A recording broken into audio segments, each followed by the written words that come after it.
power of stories are a little like the power of nature. They're always there in the background, even when we can't see them, even when we're not present with them. They are still there, going through their own journey and through their own history and their own stories.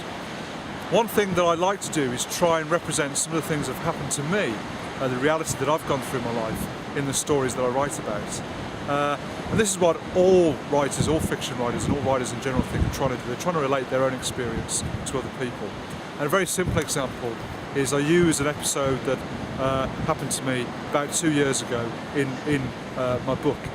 And I decided to go to Egypt for a month, for 4 weeks, to get away from work and get away from my familiar surroundings and spend some time where I could focus on my writing.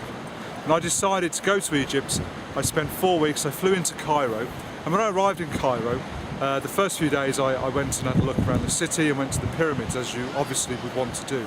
And I was absolutely awestruck by the power of the pyramids and the absolutely incredible amounts of energy that would have gone in to create those amazing structures that have been there for 4,000 years. And I went at the start of the afternoon when the pyramid area was very busy with tourists and lots of busloads of people going in to visit.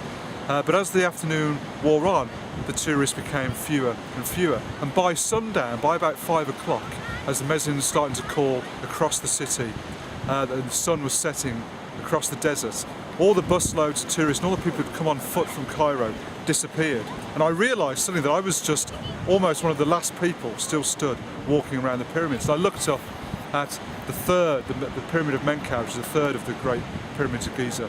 And I looked at it and thought, I'd really like to climb that. And so I set off and slowly but surely, over a period of it took about 10 or 15 minutes, climbed to the top of the pyramid.